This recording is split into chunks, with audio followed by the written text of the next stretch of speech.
ચલો મિત્રો, chapter number 6 આનુવંશિકતાનો આણિવીય આધાર. એમાં નવો ટોપિક છે પ્રત્યાંકન એકમ અને જનીન, ટ્રાન્સક્રિપ્ટેડ યુનિટ એન્ડ જીન. આની અંદર મિત્રો તમે જાણો છો કે ગયા વિડિયો લેક્ચરમાં આપણે પ્રત્યાંકન એકમની વાત કરી હતી અને પ્રત્યાંકન એકમમાં જોવા મળતા જે વિવિધ ભાગો હતા એની પણ આપણે સવિસ્તૃત ચર્ચા કરી છે. ફરી એકવાર, કારણ કે એ જ ટોપિકને લઈને આપણે પ્રત્યાંકન કેવી રીતે થાય છે એ ઘટનાનો આજે અભ્યાસ કરવો છે. સૌથી મહત્વનો ટોપિક છે, માટે આપણે વિશેષ ધ્યાન રાખીશું. જેમ કે તમે જાણો છો કે આપણે આ પ્રકારે ડીએનએ ની બેવડી કુંતલમય શૃંખલા બતાવીએ છીએ. આ બેવડું ડીએનએ છે મિત્રો. જો આ છેડો 3' હોય તો આ છેડો 5' છે અને એની બીજી શૃંખલા આ પ્રકારે આપણે બતાવી હતી, રજૂ કરી હતી. આ ટોપિક એટલા માટે ફરી એકવાર કહું છું, આ છેડો 3' થઈ જવાનો, આ છેડો 5' છે. તમે જાણો છો કે આ ડીએનએ પર મેં ખાસ કરીને પ્રત્યાંકન પામતો જે એકમ બતાવ્યો હતો એ પ્રત્યાંકન એકમમાં બે મહત્વના સ્થાન હતા. આ બે મહત્વના સ્થાનમાં એક જે સ્થાન હતું એને આપણે નામ આપી ચૂક્યા છીએ પ્રમોટર P, અને બીજું સ્થાન હતું સમાપક સ્થાન ટર્મિનેટેડ સાઇટ T. અને હવે મિત્રો તમે જાણો છો કે અહીંયા જે જનીન બતાવ્યા છે, આપણું ડીએનએ બતાવ્યું છે, એમાં આપણે એવું કહ્યું હતું કે એ બંધારણીય જનીન છે. બંધારણીય જનીન એનો મતલબ એ સ્ટ્રક્ચરલ જીન છે SG. ચલો, આટલી બાબતથી આપણે માહિતગાર છીએ. હવે પ્રશ્ન એ થાય કે હું આને જ જો આ બાબતે રજૂ કરું છું, આ રીતે રજૂ કરીશ. તમે જોઈ શકો છો મેં ડીએનએ ની એક શૃંખલા બતાવી છે 3' to 5' અને અહીં બતાવું છું હું 5' to 3'.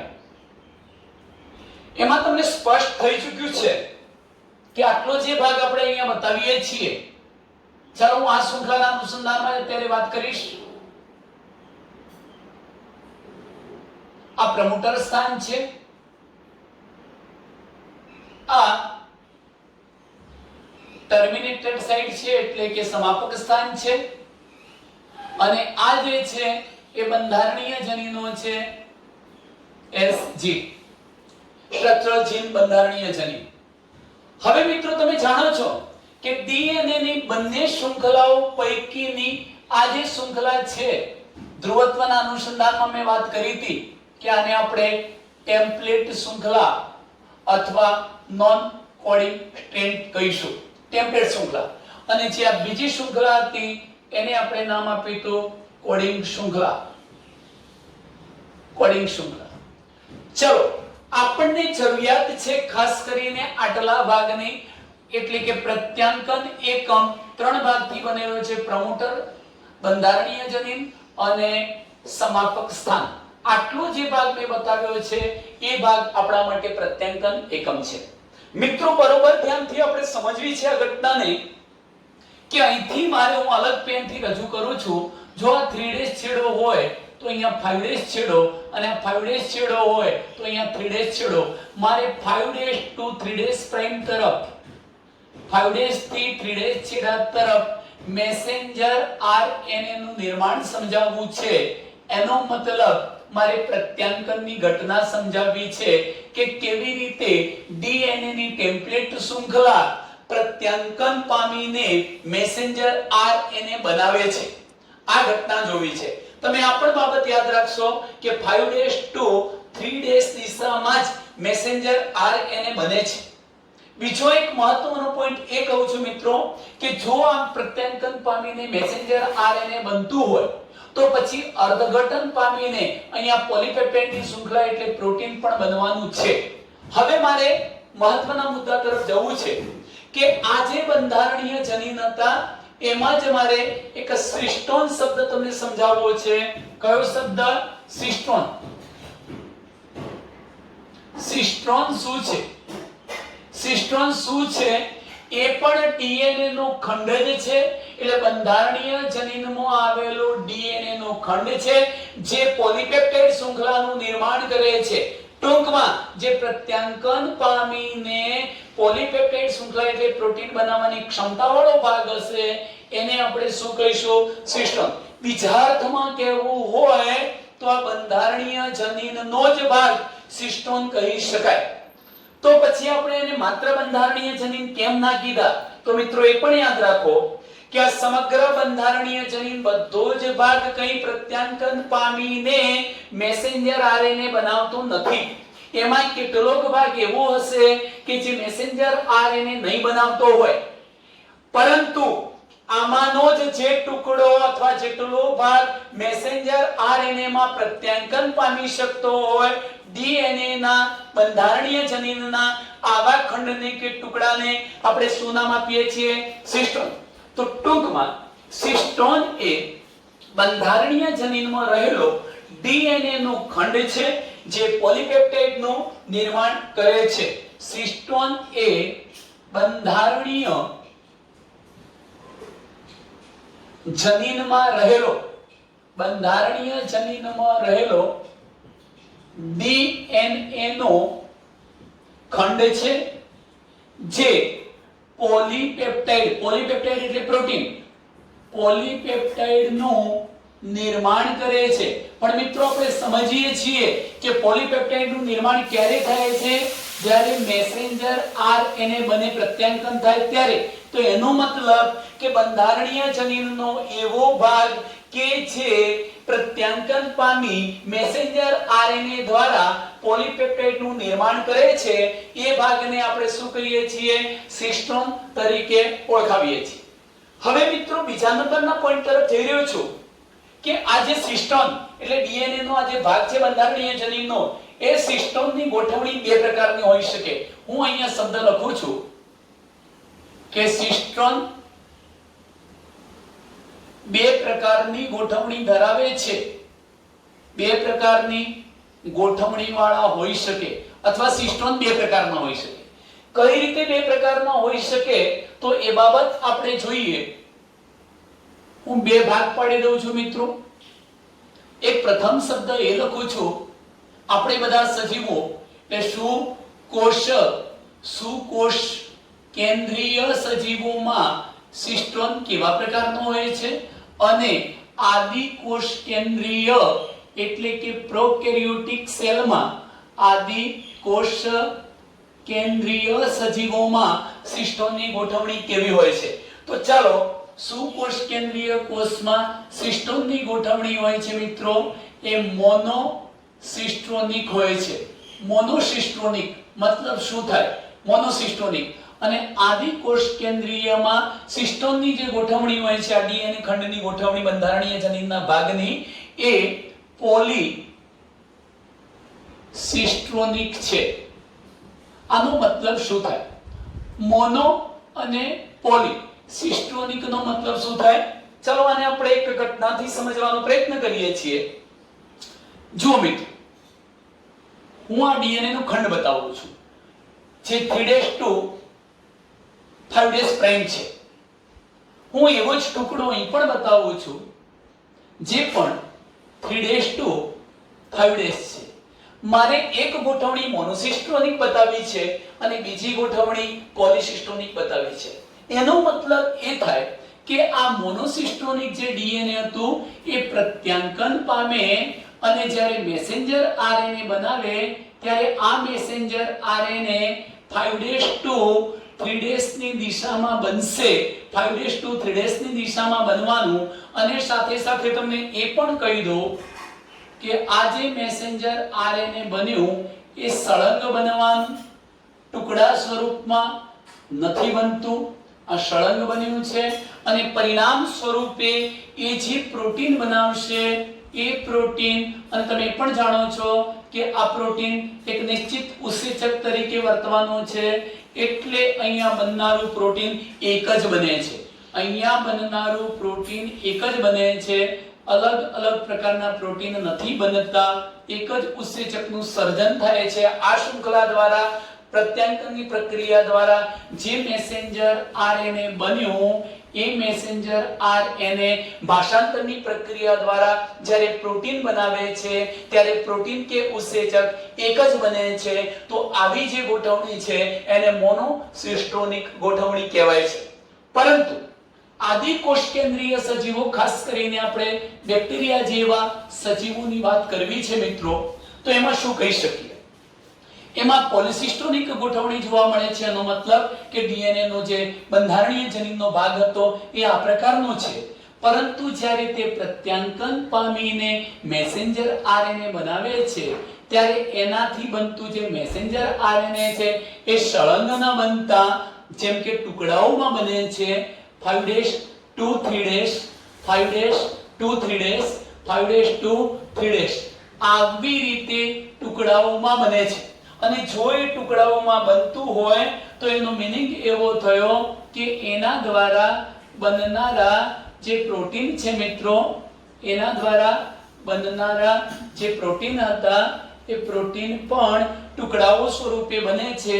જેમ કે આ એક પ્રોટીન બન્યું, આ બીજું પ્રોટીન બન્યું અને આ રીતે આ ત્રીજું પ્રોટીન બન્યું. તમે જાણતા પણ હશો મિત્રો કે જો દરેક પ્રોટીન ઉત્સેચક તરીકે વર્તે તો અહીંયા 3 પ્રકારના ઉત્સેચકો બન્યા. જો મારે નામ કહેવું છે તો,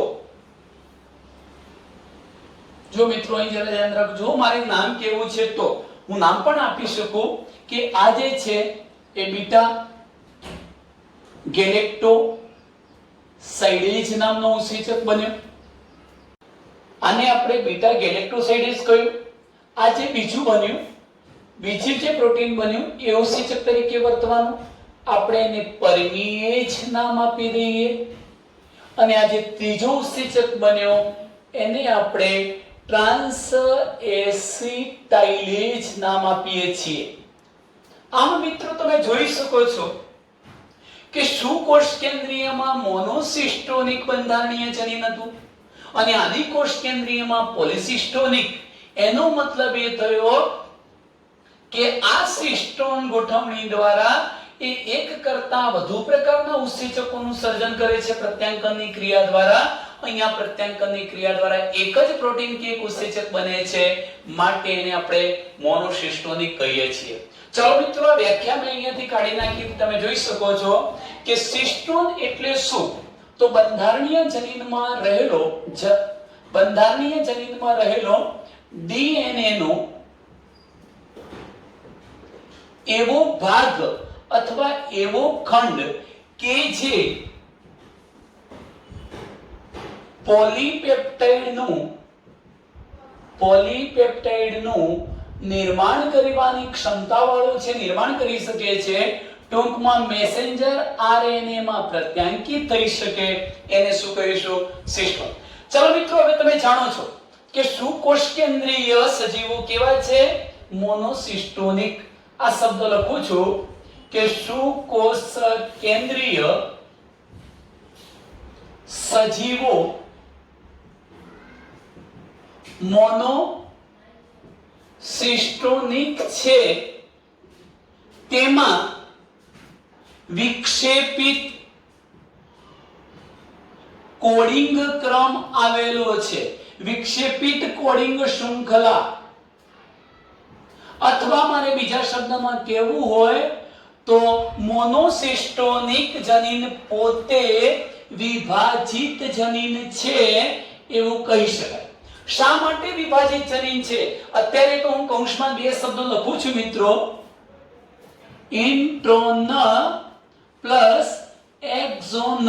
હવે આ બે શબ્દોને સમજીશું એટલે આપમેળે આપણને ખબર પડી જવાની કે સુકોષ કેન્દ્રીય સજીવો મોનોસિસ્ટોનિક છે, એમાં વિક્ષેપિત કોડિંગ શૃંખલા આવેલી છે એવો આપણને ખ્યાલ આવી જશે. ચાલો હવે હું શું કરું છું, ઉદાહરણ તરીકે આપણે જો મોનોસિસ્ટોનિક ની વાત કરતા હોઈએ તો હું મિત્રો અહીંયા એક મોનોસિસ્ટોનિક ડીએનએ લઉં છું જેનો ક્રમ છે 3' to 5' લખી દઉં છું. આ ડીએનએ છે, ટેમ્પલેટ શૃંખલા છે અને એ જ મોનોસિસ્ટોનિક શૃંખલા છે. આ મોનોસિસ્ટોનિક શૃંખલાનું શું થયું હોય? પ્રત્યાંકન. શું થાય? પ્રત્યાંકન થાય. અને જો પ્રત્યાંકન થાય છે તો આપણને ખબર છે શું બનવાનું છે? Messenger RNA. મિત્રો, આ મેસેન્જર આરએનએ સિંગલ લાઈનમાં ન બતાવતા અભ્યાસની સરળતા ખાતર જરા હું એને ડબલ લાઈનમાં બતાવી દઉં છું. તો આ થઈ ગયું મિત્રો મેસેન્જર આરએનએ. હવે પ્રત્યાંકનની પ્રક્રિયા દ્વારા આ જે મેસેન્જર આરએનએ બન્યું એમાં શું ખાસિયત છે જોજો. ઇન્ટ્રોન અને એક્સોન એવા બે એકમો આવેલા છે, મારે બતાવવું છે. મેં અહીંયા બ્લેક કલરના ટુકડાઓ બતાવ્યા છે મિત્રો વચ્ચે વચ્ચે. એનો મતલબ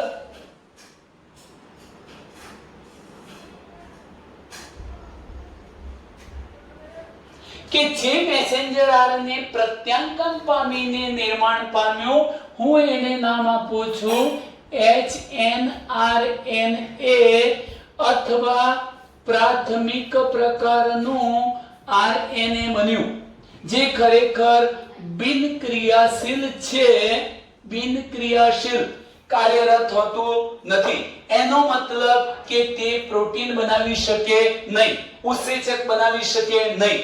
હિટ્રોજેનિક HNRNA નો મતલબ થાય હિટ્રોજેનિક આરએનએ બન્યું. કેમ હિટ્રોજેનિક આરએનએ બન્યું? કે જે મેસેન્જર આરએનએ બન્યું છે મિત્રો, એ મેસેન્જર આરએનએ માં તમે જોઈ શકો છો કે આ રેડ ભાગ જે બતાવ્યા છે એ એક્ઝોન છે અને હું જે બ્લેક ટુકડાઓ બતાવું છું એ ઇન્ટ્રોન છે. હવે જરા ધ્યાન રાખો, શા માટે સુકોષ કેન્દ્રીય સજીવો મોનોસિસ્ટોનિક છે? મોનોસિસ્ટોનિક, અને એ મોનોસિસ્ટોનિક જે જનીની છે એ વિક્ષેપિત કોડિંગ શૃંખલા છે.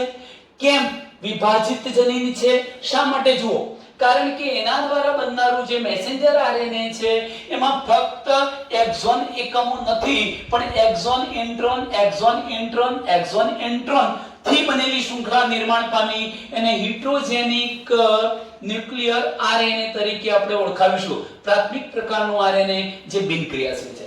કેમ બિનક્રિયાશીલ છે મિત્રો? તો આ ઇન્ટ્રોન જે છે એ નિષ્ક્રિય ભાગ છે. નિષ્ક્રિય ભાગ એટલે પ્રોટીન નિર્માણમાં મહત્વ નથી ધરાવતો, જ્યારે એક્ઝોન એ સક્રિય છે, પ્રોટીન નિર્માણ માટે એની મહત્વની ભૂમિકા છે. તો હવે પ્રશ્ન એ થાય મિત્રો, જો હું આને આ રીતે બતાવવાનો પ્રયત્ન કરું કે આ એક કોષ બતાવ્યો છે મેં, આ કોષની અંદર આ કોષ કેન્દ્ર બતાવ્યું. હવે આ કોષ કેન્દ્રની અંદર મિત્રો તમે એ પણ જાણી શકો છો કે મેં આ જે કોષ કેન્દ્ર બતાવ્યું છે એ કોષ કેન્દ્રની અંદર આ ડીએનએ છે.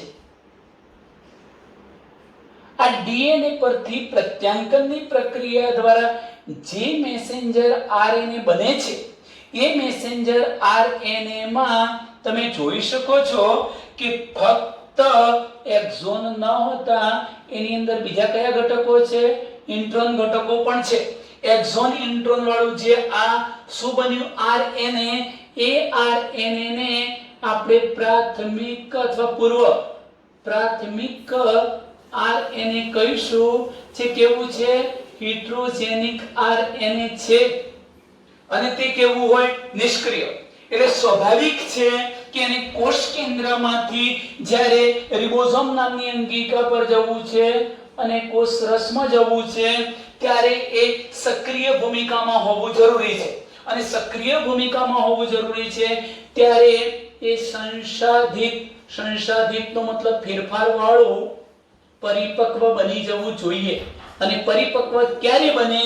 તો હું આ હિટ્રોજેનિક આરએનએ માંથી જો ઇન્ટ્રોન જે નિષ્ક્રિય ઘટકો હતા એને ડિલીટ દૂર કરી દઈશ તો જે બનવાનું એ માત્ર એક્ઝોન યુક્ત મેસેન્જર આરએનએ બનવાનું. એને આપણે પરિપક્વ કે સંસાધિત કહીશું.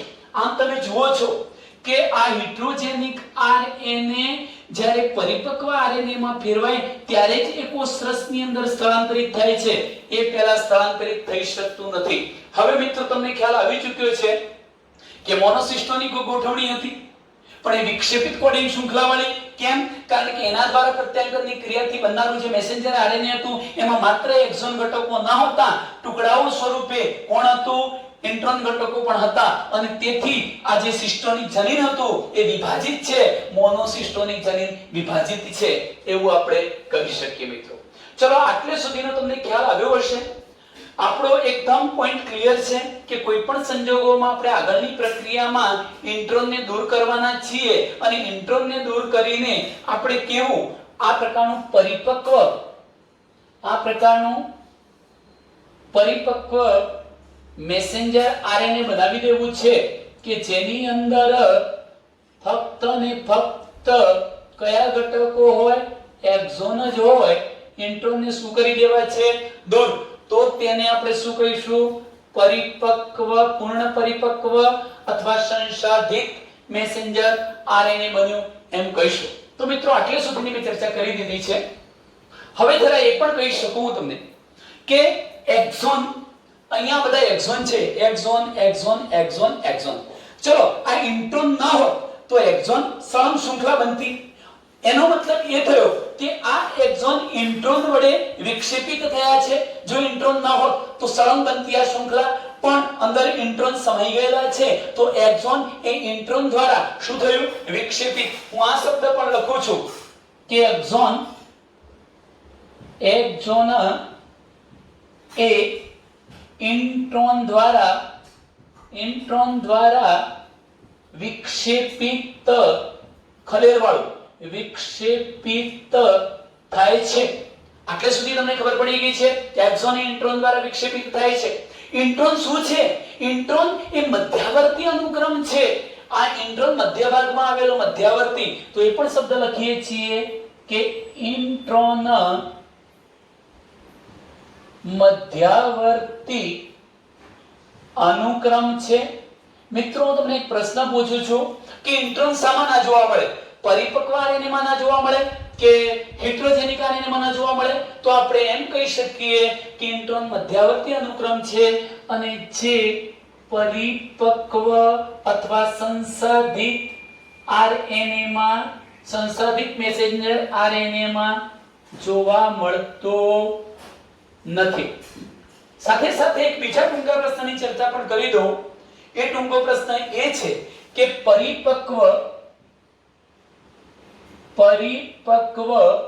મેસેન્જર આરએનએ માં ફક્ત કોણ હશે? ફક્ત એક્ઝોન જ હોય છે. કોણ આવેલું હશે? ફક્ત એક્ઝોનની હાજરી જોવા મળે છે. ચાલો મિત્રો, હવે આટલી ચર્ચા કર્યા પછી મારે તમને આરએનએ ના પ્રકારો સમજાવવા છે. કેમ? કારણ કે પ્રત્યાંકન કરવું, ભાષાંતર કરવું એટલે કે ટ્રાન્સક્રિપ્શન અને ટ્રાન્સલેશન કરીને પ્રોટીન સિન્થેસિસ કરવું છે, પ્રોટીન બનાવવું છે. તો એના માટે ત્રણેય પ્રકારના આરએનએ નું મહત્વ છે. તો આપણે આરએનએ ના પ્રકારો તરફ જઈએ છીએ, નેક્સ્ટ પોઈન્ટ તરફ જઈએ છીએ અને ત્યાર પછી આપણે પ્રત્યાંકનની ઘટના જોઈશું. તો આરએનએ ના પ્રકારોની ચર્ચા કરીએ. મિત્રો તમે જાણો છો કે આરએનએ ત્રણ પ્રકારના છે. કયા ત્રણ પ્રકારના આરએનએ છે? હું પ્રથમ પ્રકારનું આરએનએ લખું છું રિબોઝોમલ આરએનએ, જે રિબોઝોમ નામની અંગિકાના બંધારણીય ઘટક તરીકે આવેલું છે. બીજા નંબરે હું લખું છું મેસેન્જર આરએનએ, જે આપણે બનાવવું છે. આ મેસેન્જર આરએનએ એ બનાવવું છે, એવું મેસેન્જર આરએનએ. અને ત્રીજા નંબરનો ક્રમ લખું છું ટ્રાન્સફર આરએનએ, વાહક આરએનએ. અને આ છે સંદેશાવાહક આરએનએ. બેમાં એટલો ફેર છે. ચાલો મિત્રો, એક મહત્વનો પોઈન્ટ કે આ તમામ પ્રકારના જે આરએનએ છે એ તમામ પ્રકારના આરએનએ પ્રોટીન સંશ્લેષણમાં ઉપયોગી બને છે. શામાં મદદ કરે છે? પ્રોટીન સંશ્લેષણ કરવું હોય તો આ ત્રણેય પ્રકારના આરએનએ ની જરૂરિયાત પડે છે. હવે જો ત્રણેય પ્રકારના આરએનએ ની જરૂરિયાત પડતી હોય તો ત્રણેય પ્રકારના આરએનએ ક્યાંથી બને છે? ડીએનએ પરથી. પણ એને બનાવતા ઉત્સેચકો કયા છે? તો ત્રણેય પ્રકારના આરએનએ નું નિર્માણ કરતા ત્રણ ઉત્સેચકો છે. યાદ રાખજો બેટા કે આરએનએ નું નિર્માણ કરવું છે એટલે જવાબદાર ઉત્સેચક આરએનએ પોલિમરેઝ હોય. કયો જવાબદાર હોય? આરએનએ પોલિમરેઝ નામનો ઉત્સેચક ડીએનએ પરથી આ આરએનએ ને બનાવે, મેસેન્જર આરએનએ ને ટ્રાન્સફર આરએનએ બનાવે. પણ રિબોસોમલ RNA ના એટલે રિબોસોમલ RNA પોલિમરેઝ ના RNA પોલિમરેઝ ના ત્રણ પ્રકાર છે. RNA પોલિમરેઝ 1, પહેલો હું લખું છું મિત્રો RNA પોલિમરેઝ 1, સેકન્ડ હું લખું છું RNA પોલિમરેઝ 2 અને થર્ડ લખું છું RNA પોલિમરેઝ 3. તો RNA પોલિમરેઝ ની જરૂરિયાત હતી એવા RNA પોલિમરેઝ ત્રણ પ્રકારના છે. આ બીજો થયો RNA પોલિમરેઝ 2 અને ત્રીજો હું લખું છું RNA પોલિમરેઝ 3.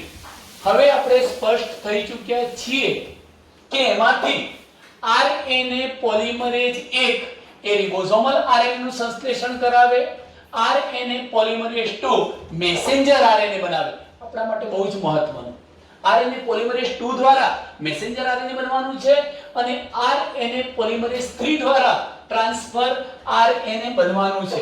તમને મિત્રો એક ટૂંકા પ્રશ્ન તરીકે સાઈડમાં હું લખતો રહું છું કે અહીં સાઈડમાં લખીશ કે મિત્રો સુકોષ કેન્દ્રીય સજીવ એટલે આપણે બધા સજીવો, સુકોષ કેન્દ્રીય સજીવોમાં આ RNA પોલિમરેઝ ત્રણ પ્રકારના છે. કેટલા પ્રકારના? ત્રણ પ્રકારના છે. આ યાદ રાખજો, ત્રણ પ્રકારના.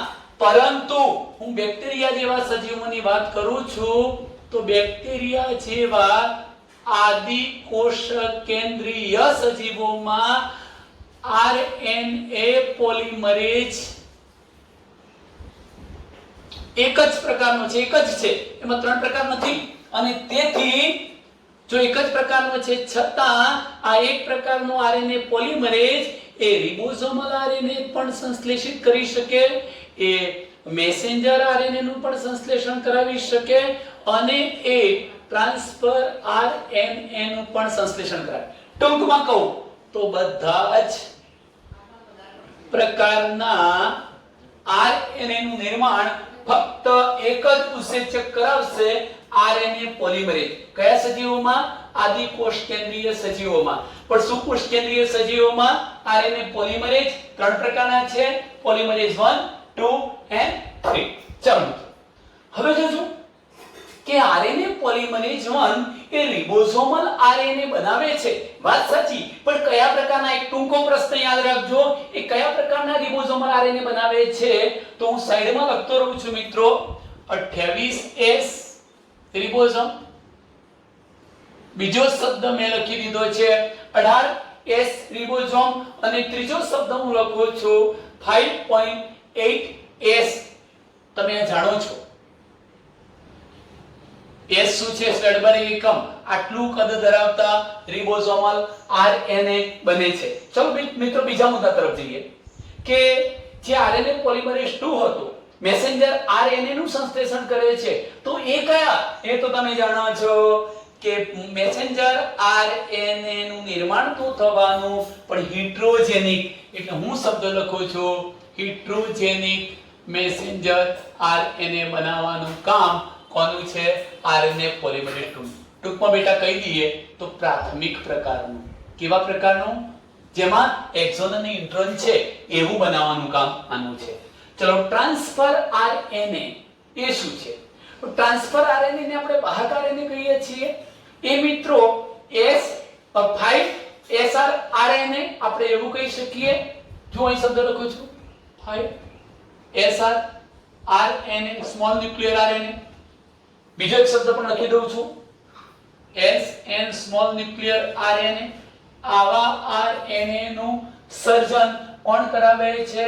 RNA પોલિમરેઝ 3, જેને આપણે સ્મોલ ન્યુક્લિયર RNA કહ્યું છે. હવે ત્રણેયના કાર્ય જોઈ લઈએ એટલે એક મુદ્દો પૂરો થઈ જાય. RNA polymerase 1 28S 18S 5.8S વાળા રિબોસોમલ RNA બનાવે છે. RNA પોલિમરેઝ 2 હિટ્રોજેનિક RNA બનાવે છે અને RNA પોલિમરેઝ 3 એ 5SR RNA અથવા SN RNA બનાવે છે. મિત્રો આનું કામ શું છે? ચલો દરેકના ફંક્શનને લખી દઈએ છીએ. તો અહીં જોજો આ જે રિબોસોમલ RNA છે એ શું કામ કરે છે?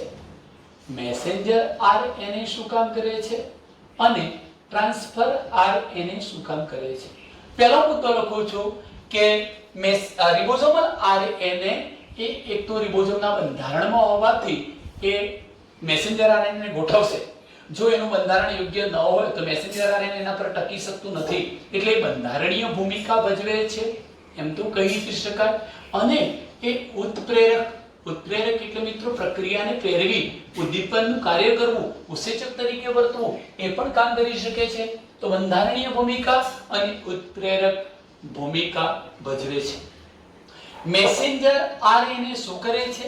તમે જાણો છો મિત્રો કે મેસેન્જર આરએનએ એ પોતે ટેમ્પલેટ તરીકે વર્તવાનું છે. કેમ ટેમ્પલેટ? ધારો કે પ્રોસેસ થવાની અને આવું એક મેસેન્જર આરએનએ બની જવાનું. મિત્રો આના પર જનીન સંકેતો હશે અને એ જનીન સંકેતોનું અર્થઘટન ભાષાંતર થઈને પ્રોટીન બનવાનું છે. તો પ્રોટીન બનાવવા માટેની માહિતી કોણે પૂરી પાડી?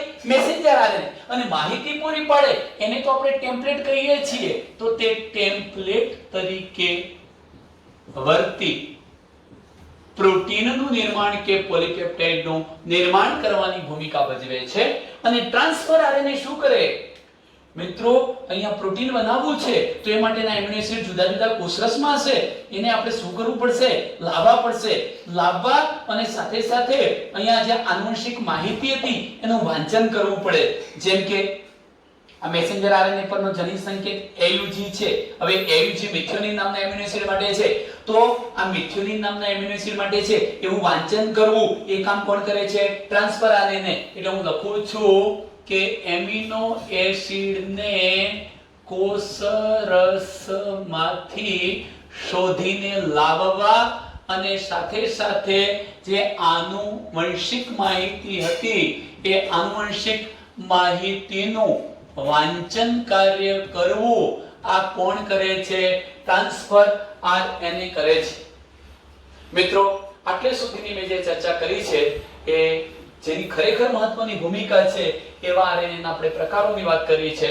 હવે મિત્રો આપણે પ્રત્યાંકન કેવી રીતે થાય છે, પ્રત્યાંકનની સમગ્ર ઘટનાનો આપણે અભ્યાસ કરવો છે.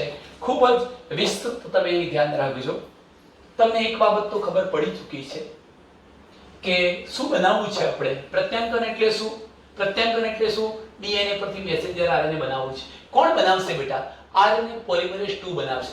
કેવી રીતે બનાવશે? તો એનો મતલબ એ થયો કે જ્યારે આ ડીએનએ પરથી મેસેન્જર આરએનએ બનાવવું છે ત્યારે મેસેન્જર આરએનએ માં એક પછી એક રિબોન્યુક્લિયોટાઇડને ઉમેરતા જવી પડશે. આ એક પછી એક ઉમેરવી, પ્રલંબન કરવું, એની સંખ્યામાં વધારો કરવો, આ કામ કોણ કરી ચૂક્યું છે? આરએનએ પોલિમરેઝ 2 કરશે. પણ એ પણ યાદ રાખજો કે આ બધા ન્યુક્લિયોટાઇડ નવા કોષરસમાંથી લાવીને કોષ કેન્દ્રમાંથી લાવીને જે ગોઠવવાના હોય એ બધા ન્યુક્લિયોટાઇડ નિષ્ક્રિય હતા. સર્વપ્રથમ તો એને સક્રિય કરવા પડે. તો જેમ કે GTP છે, ATP છે, આની મદદથી આ બધા ન્યુક્લિયોટાઇડને આપણે શું કરીએ છીએ?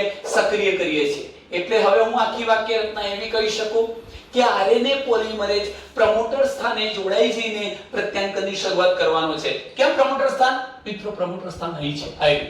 જ્યાં સુધી આરએનએ પોલિમરેઝ આ પ્રમોટર સ્થાન સાથે ન જોડાય ત્યાં સુધી આ બંધારણીય જનીનો અથવા પેલું જે સિસ્ટોન હતું એ મેસેન્જર આરએનએ પ્રત્યાંકન કરી શકે નહીં. તો સર્વપ્રથમ લખું છું આ એક મહત્વનું વાક્ય કે આરએનએ પોલિમરેઝ 2 નામનો ઉત્સેચક પ્રમોટર સ્થાન સાથે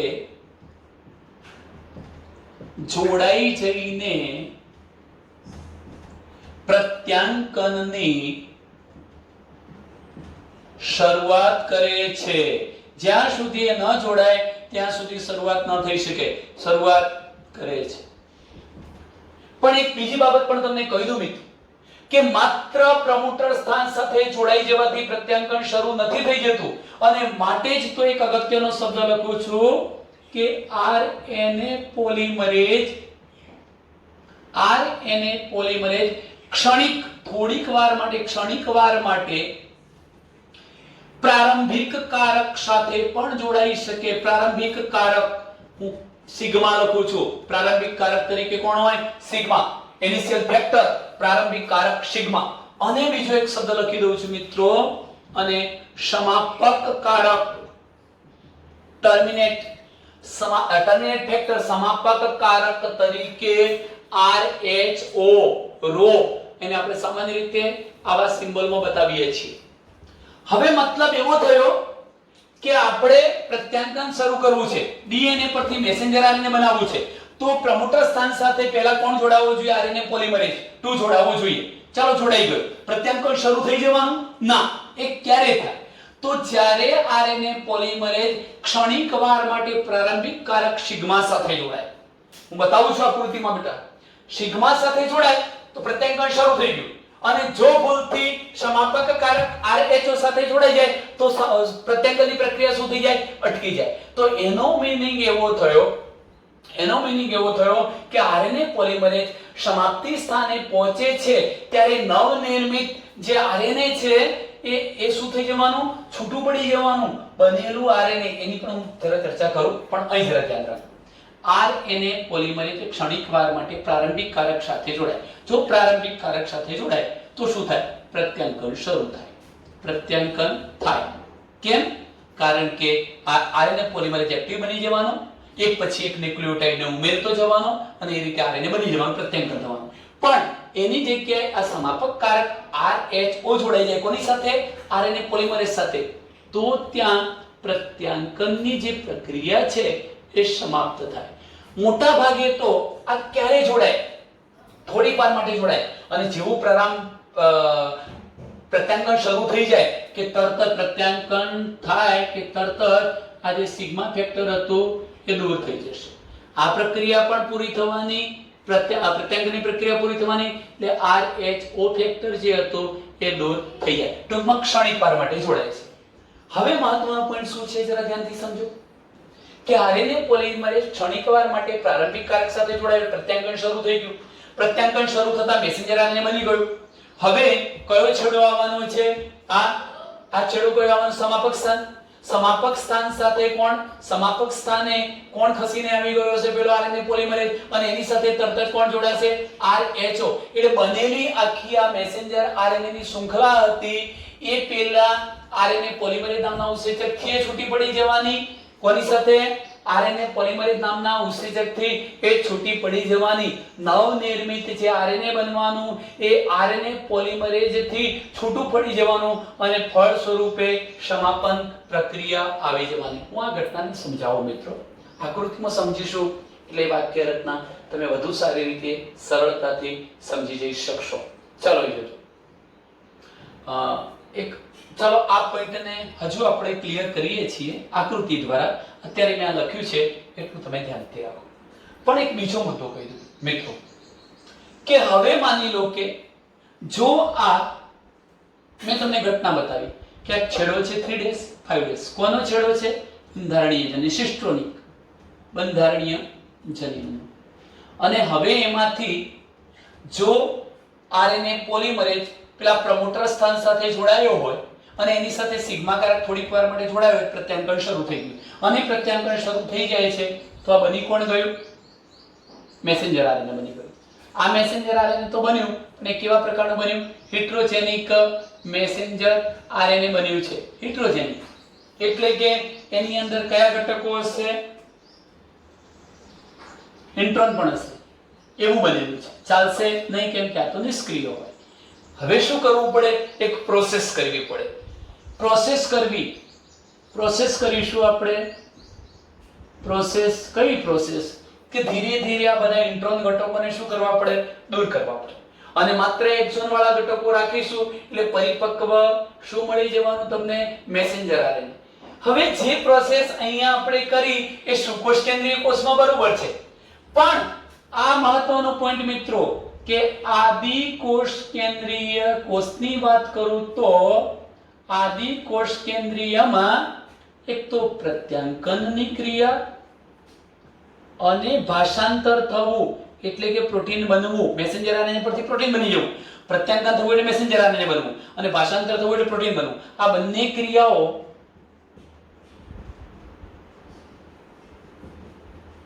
સાથે સાથે થાય છે.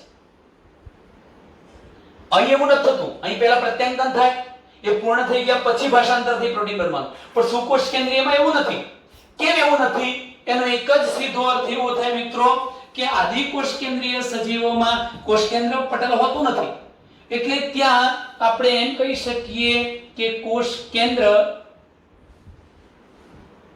અને કોષરસ જેવા વિસ્તાર ભિન્ન નથી, એક જ છે. અને બીજું તમને કહી દઉં કે ત્યાં આવા ઇન્ટ્રોન ઘટકો બનતા નથી, જેથી કરીને આપણે ઇન્ટ્રોનને દૂર કરવાની પ્રોસેસમાંથી પસાર થવું પડે એવું કરવા પડતું નથી. એટલે જેવું પેલું એક્ઝોન વાળું મેસેન્જર આરએનએ બનતું જાય કે તરત જ અર્થઘટન પણ થતું જાય. એટલે આરએનએ બનવાની પ્રક્રિયા અને પ્રોટીન બનવાની પ્રક્રિયા એટલે પ્રત્યાંકન અને ભાષાંતરની પ્રક્રિયા આદિકોષ કેન્દ્રીય કોષમાં સાથે સાથે ચાલે, સુકોષ કેન્દ્રીયમાં સાથે સાથે ચાલે નહીં.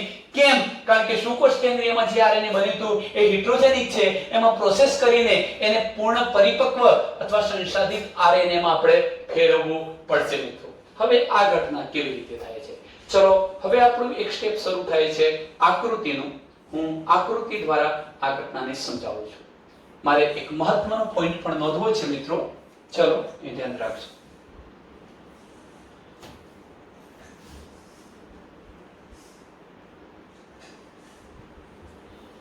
અને એકદમ સુવ્યવસ્થિત આપણે આકૃતિ દ્વારા સમજવાનો પ્રયત્ન કરીશું મિત્રો.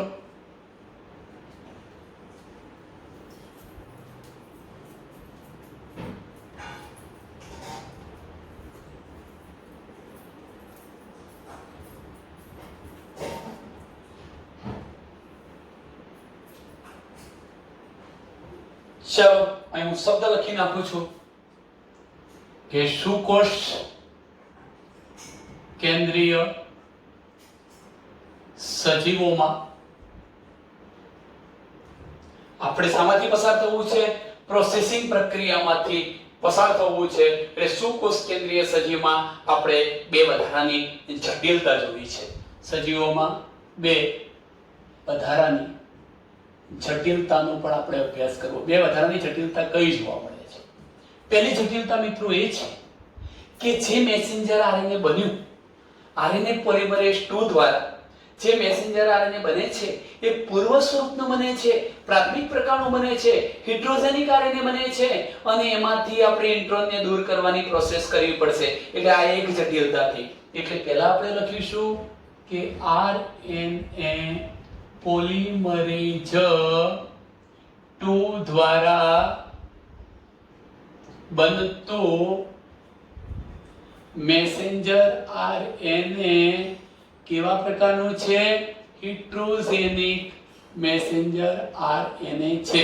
કૌંસમાં લખો છો પૂર્વ અથવા પ્રાથમિક પ્રકારનું છે.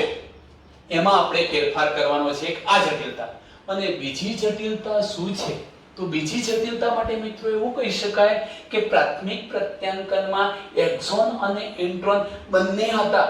એમાંથી બિનકાર્યકારી ભાગ તરીકે કોણ હતો? ઇન્ટ્રોન. એને દૂર કરવું પડે, વિશિષ્ટ પ્રક્રિયામાંથી પસાર થવું પડે. તો એમ કહીશું કે આ શું બને છે મિત્રો? પ્રાથમિક પ્રત્યાંકનમાં કોણ બની ગયું? તો જો પ્રાથમિક પ્રત્યાંકનમાં બિન કાર્યકારી ભાગ તરીકે કોણ હતા? ઇન્ટ્રોન. એને શું કરવા પડશે? દૂર કરવા પડે. આ ઘટનાને આપણે પ્લેસિંગ પ્રક્રિયા કહીશું. પ્લેસિંગ પ્રક્રિયા એટલે દૂર કરવું, ઇન્ટ્રોન ઘટકોને દૂર કરવા. આમ હું એવું કહી શકું કે સુકોષ કેન્દ્રીય સજીવોમાં તમારે પરિપક્વ અથવા સંસાધિત મેસેન્જર આરએનએ બનાવી દેવું છે તો એક ચોક્કસ પ્રકારની પ્રોસેસ માંથી પસાર થવું પડશે. આ પ્રોસેસ જે છે એ 3 તબક્કામાં થાય. પ્રથમ તબક્કો છે પ્લેસિંગ પ્રક્રિયા, એટલે કે ઇન્ટ્રોનનું દૂર થવું, ઇન્ટ્રોન દૂર થવા. બીજી પ્રક્રિયા છે મિત્રો કેપિંગ પ્રક્રિયા. કેપ ટોપી પહેરાવી, કેપિંગ પ્રક્રિયા. એ કોના દ્વારા થશે તો એ પણ લખું છું એમ મિથિયોનિન ગ્વાનોસાઇન ટ્રાઇફોસ્ફેટ દ્વારા થશે. કૌંસમાં લખું છું મિથિયોનિન ગ્વાનોસાઇન અથવા ગ્વાનોસિન ટ્રાઇફોસ્ફેટ દ્વારા થવાની છે આ પ્રક્રિયા, ટેપિંગ પ્રક્રિયા. અને એક ત્રીજી પ્રક્રિયા ટેલિંગ, પૂંછડી બનવી, ટેલિંગ પ્રક્રિયા, અને જે પોલી એ દ્વારા થવાની છે. એનો મતલબ એ આવા એડિનોસાઇન ઘણા 200 થી 300 અણુઓ જોડાવાના છે. પણ કયા છેડે? હું તમને એ પણ કહી દઉં કે જો આ મેસેન્જર આરએનએ હોય, બન્યું હોય આ મેસેન્જર આરએનએ, કોણ? મેસેન્જર આરએનએ, તો આ છેડો 5' પ્રાઇમ, આ 3' પ્રાઇમ. હંમેશા યાદ રાખો કે કેપિંગ પ્રક્રિયા જે થાય 5' છેડે થાય અને ટેલિંગ પ્રક્રિયા જે થાય એ 3' છેડે થાય છે. હવે કેવી રીતે થાય છે ચાલો મિત્રો સમગ્ર ઘટનાને એકવાર રિવિઝન અનુસંધાનમાં જોઈ લઈએ છીએ. વ્યવસ્થિત ધ્યાનથી સમજો આ આકૃતિ જેનો ટર્નિંગ પોઈન્ટ છે. અત્યાર સુધીની જે કંઈ બાબતો મેં કહી દીધી હતી તમને આ પણ જેને આપણે સમજીશું ફરી એવું કીધું હતું એની પણ અહીંયા ચર્ચા થઈ જશે. ચલો સર્વપ્રથમ તો આપણી જોડે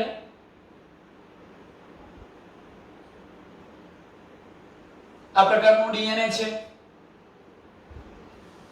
જેની આ પોલીન્યુક્લિયોટાઇડની બંને શૃંખલાઓ છે.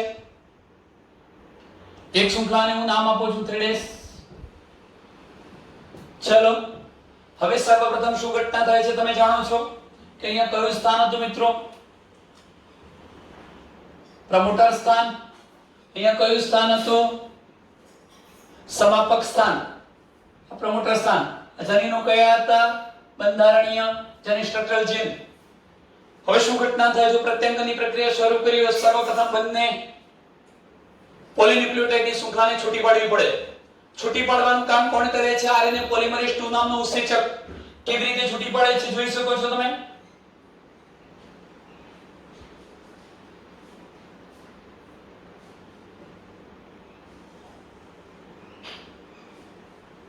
બંને શૃંખલાને છૂટી પાડવી છે મિત્રો. 3' છેડો છે, 5', 3', 5'. કેવી રીતે છૂટી પાડે છે? તો સર્વપ્રથમ હું તમને કહી દઉં કે આ પ્રમોટર સ્થાન હતું. પ્રમોટર સ્થાન સાથે કોણ જોડાઈ જાય છે? આરએનએ પોલિમરેઝ 2 જોડાય છે અને તરત જ શું કરે છે? આરએનએ પોલિમરેઝ 2 જોડાઈ જઈને ડીએનએ ની પોલીન્યુક્લિયોટાઇડની બંને શૃંખલાને છૂટી પડે છે. અહીંયા એક બબલ જેવી રચના જોવા મળે છે જે ખરેખર ટ્રાન્સક્રિપ્શન માટે, પ્રત્યાંકન માટે છે અને પ્રત્યાંકન બબલ તરીકે આપણે ઓળખાવીશું. સાથે સાથે મેં એક બીજો મુદ્દો કહ્યો હતો કે આની સાથે પ્રમોટર સ્થાન પર જ્યારે આરએનએ પોલિમરેઝ જોડાય ત્યારે એની સાથે સિગ્મા ફેક્ટર ક્ષણિક વાર માટે જોડાય છે અને એને ધક્કો મારવાનું કામ કરશે કે ભાઈ તું ખસતો ખસતો આગળ જા, પોલીન્યુક્લિયોટાઇડની બંને શૃંખલાને છૂટું પાડી દે. ટૂંકમાં પ્રત્યાંકન શરૂ થવાનું. હવે જો પ્રત્યાંકન શરૂ થાય છે મિત્રો તો આ તો બની ગયું મેસેન્જર આરએનએ. આ શું બન્યું? હેટ્રોજેનિક મેસેન્જર આરએનએ. હેટ્રોજેનિક નો મતલબ તો એવો થયો કે મેં તમને કહ્યું હતું કે વચ્ચે વચ્ચે ઇન્ટ્રોન અણુઓ પણ હશે. ઇન્ટ્રોન અણુઓ પણ હેટ્રોજેનિક આરએનએ બની ચૂક્યું છે. હવે પ્રશ્ન એ થાય કે ધીરે ધીરે આ બબલ ખસતો આગળ વધશે. ક્યાં તરફ આગળ વધશે? તો બીજા છેડે સ્થાન છે કયું? સમાપક સ્થાન. જ્યારે સમાપક સ્થાન સુધી પહોંચશે એટલે ત્રીજો ફેરફાર આકૃતિનો એ બતાવું છું.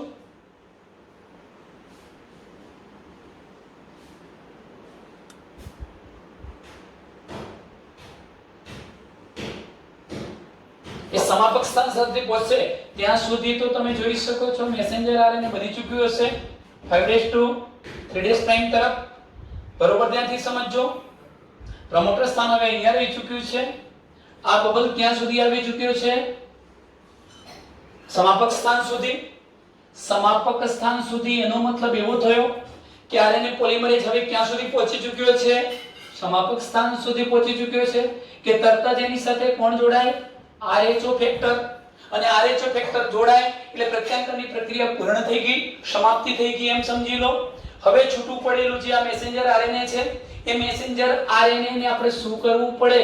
આ મેસેન્જર આરએનએ ને કોનાથી મુક્ત કરવું છે એ જોડાયેલું હતું કોની સાથે આ રિબોસોમલ આરએનએ પોલિમરેઝ સાથે જોડાયેલું હતું ત્યાંથી એને છૂટું પાડી દેવું છે આ આરએચઓ ફેક્ટર એને છૂટું પાડવાનું પણ કામ કરે છે હવે આ રીતે મિત્રો તમે જોઈ શકો છો મેં તમને બે ઘટનાઓ કહી હતી પહેલા સિગ્મા કારક પ્રારંભિક કારક જોડાયો પ્રક્રિયા પ્રત્યાંકનની પૂર્ણ કરવી હતી એટલે આરએચઓ ફેક્ટર જોડાયો બંને ક્ષણિક વાર માટે જોડાય જો આ જોડાય છે પ્રત્યાંકન શરૂ થાય આ જોડાય તો પ્રત્યાંકનની પ્રક્રિયા સમાપ્ત થઈ જાય હવે મહત્વની જે બાબત છે એ શરૂ થાય છે આવું જે આરએનએ છે હું અહીં બતાવું છું મિત્રો મેં અગાઉ પણ આકૃતિમાં તમને બતાવ્યું હતું કે આ પ્રકારનું 5' 3' વાળું હિટ્રોજેનિક મેસેન્જર આરએનએ બન્યું છે જેમાં એક્ઝોન ઇન્ટ્રોન વાળા ઘટકો છે એટલે આ લાલ પેનથી મેં બતાવ્યા છે એ ધારો કે એક્ઝોન છે અને બ્લેક પેન વાળા કોણ છે ઇન્ટ્રોન છે એવું સમજી લો તો હવે ઘટના શું બને છે આ તો ડાયરેક્ટ બિનકાર્યક્ષમ હતું એને કાર્યક્ષમ બનાવવા માટે શું કરવું પડશે મારે આ બધા જે બ્લેક કલરના ઇન્ટ્રોન અણુ હતા એને દૂર કરવા છે ચાલો આપણે એને દૂર કરી રહ્યા છીએ એનો મતલબ એવો થયો કે આ મેસેન્જર આરએનએ છે 5' 3' વાળું કયું હિટ્રોજેનિક હવે આપણે શું કરીએ આમાં જે ભાગ બ્લેક હતા એનો મતલબ કે હું આજે ઇન્ટ્રોન બતાવી રહ્યો છું વચ્ચે વચ્ચે આ બ્લેક ટુકડાઓ આ ઇન્ટ્રોન બતાવું છું એને દૂર કરવા છે દૂર કરવા માટેની પ્રોસેસ થાય છે ચલો આ ઇન્ટ્રોન દૂર થશે ઇન્ટ્રોન દૂર થઈ ગયા એ જ ઘટના કઈ પ્લીસિંગ પ્રક્રિયા ઇન્ટ્રોન દૂર થયા પહેલી પ્રક્રિયા પ્લીસિંગ થઈ ગઈ હવે એનો મતલબ તો એ થાય છે કે સીધું ફક્ત જો મેં રેડ જ કલર બતાવ્યો છે બીજો કોઈ જ નહીં એનો મતલબ કે માત્ર પરિપક્વ જે મેસેન્જર આરએનએ બન્યું છે પરિપક્વ અથવા પૂર્ણ સંસાધિત એમાં ફક્ત એક્ઝોન જ જોવા મળે છે ઇન્ટ્રોન દૂર થઈ ગયા આ 5' આ 3' હવે પ્રક્રિયા શું થાય છે કેપિંગ પ્રક્રિયાનો મતલબ એવો થાય મિત્રો કે આ 5' છેડે એટલે આ છેડે મિથિયોનિન ગ્વાનોસાઇન ટ્રાઇફોસ્ફેટ PP ટ્રાઇફોસ્ફેટ ને જોડી દઈશું તો આ પ્રક્રિયાને કેપિંગ પ્રક્રિયા કહેવાય અને 3' છેડા તરફ આપણે પૂંછડી બનાવી દઈશું એ ની એટલે આને પોલી એ ટેન તરીકે આપણે ઓળખાવીશું આ રીતે એક પરિપક્વ મેસેન્જર આરએનએ બનતું હોય છે જે કાર્યરત છે અને પરિણામ સ્વરૂપે એ કોષ કેન્દ્રમાંથી નીકળી કોષરસમાં જાય છે ભાષાંતર માટે પ્રોટીન બનાવવા માટે મિત્રો આ બાબત પરથી તમને ઘટનાનો ખ્યાલ આવી ગયો હશે કે આ પ્લીસિંગ પ્રક્રિયા વગેરે આદિ કોષ કેન્દ્રીયમાં કરવાની જરૂર નથી કારણ કે કોષ કેન્દ્ર અને કોષરસ જેવા વિસ્તારો અલગ નથી સાથે સાથે એક બીજી બાબત યાદ રાખો કે આરએનએ વિશ્વમાં આ પ્લીસિંગ પ્રક્રિયા એ આરએનએ વિશ્વની પ્રભુતાને વ્યક્ત કરે છે આપણે અગાઉ એક વાક્ય બોલી ગયા હતા કે સર્વપ્રથમ આનુવંશિક દ્રવ્ય તરીકે આરએનએ હતું એમાં ઝડપથી વિકૃતિઓ આવવા માંડી અને પરિણામે આનુવંશિક માહિતીનો વધુ સ્થિરતાથી સંચય કરી શકે એવું ડીએનએ અસ્તિત્વમાં આવ્યું તો આપણે એવું કહી શકીએ કે આ પ્લીસિંગ પ્રક્રિયા થઈ હશે અમુક બિનજરૂરી ભાગ દૂર થતા ગયા હશે જનીનમાં પણ આવી ઘટનાઓ બની હશે આ રીતે કહી શકાય કે પ્લીસિંગ પ્રક્રિયા આરએનએ વિશ્વની પ્રભુતાને વ્યક્ત કરે છે મિત્રો આપણે આપણું લેક્ચર અહીંયા પૂરું કરીએ છીએ ટોપિક લાંબો છે પણ એને 2 થી 3 વાર જોજો કે જેથી કરી તમે સારી રીતે એને સમજી શકો. અસ્તુ.